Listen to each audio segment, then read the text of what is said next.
Whether you do the open cholecystectomy or laparoscopic cholecystectomy, the basic preparation of your patient and the principles remains the same.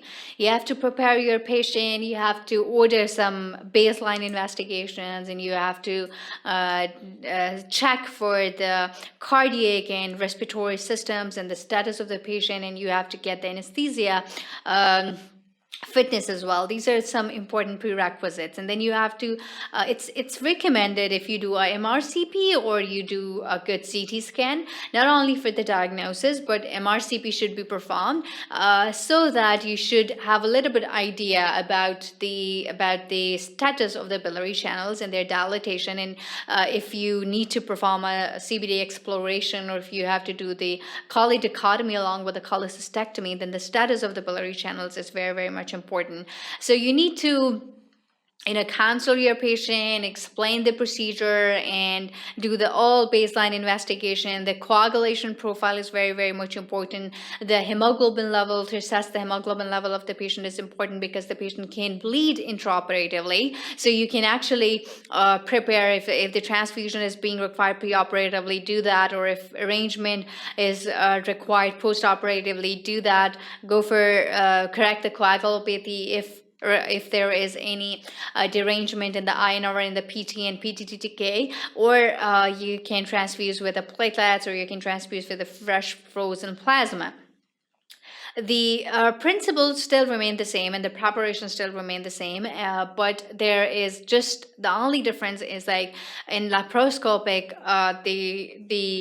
there are 4 small incisions. One is a 10 millimeter incision, and other are 5 millimeter incisions. So these incisions, and you are inserting the instruments, and from one main supraumbilical incision you can inserting a port for the camera.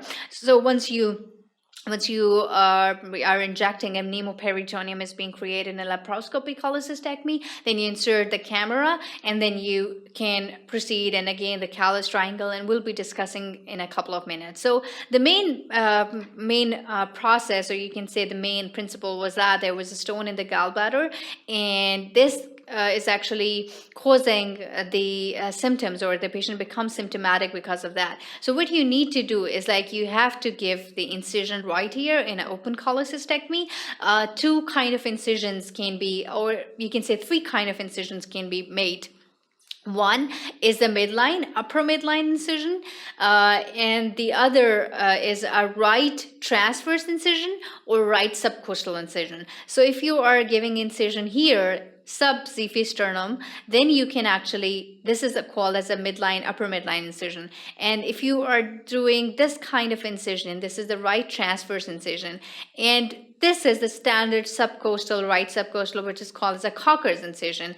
And this is just following the subcostal margin, okay? So you're giving a right subcostal incision. So right subcostal, the Cocker incision, right transverse incision, and right upper midline incision. These incisions can be actually made. And then you ligate the vessels. The cystic duct and a cystic artery in a Cowlitz triangle is being ligated, and then the gallbladder is being removed, as you can see in the animated diagrams. So for the preparation of your patient, what do you have to do? You have to check for full medical history, if it's diabetic or hypertensive, or like atrial fibrillation, or any kind of morbidities, other morbidities, which can actually increase the mortality rate of the patient intraoperatively or postoperatively. You have to obviously assess the risk for the surgery. Full blood count, biochemical profile of the patient. Coagulation screen is important because if there is a coagulopathy, there is a tendency to bleed, so you need to correct them. Then you administer prophylactic antibiotics, second generation cephalosporins, subcutaneous heparin, or TD stockings should be applied to these. So postoperative pulmonary embolism can be minimized, or intraoperative pulmonary embolism can be minimized, and anti-embolic stockings should be given to these patients. And then you have to ask your patient for a consent, and proper written consent, signed consent should be taken of your patient, and then a proper cardiology assessment, medical assessment, and proper pre-anesthesia assessment should be done for all these patients before taking them to OR.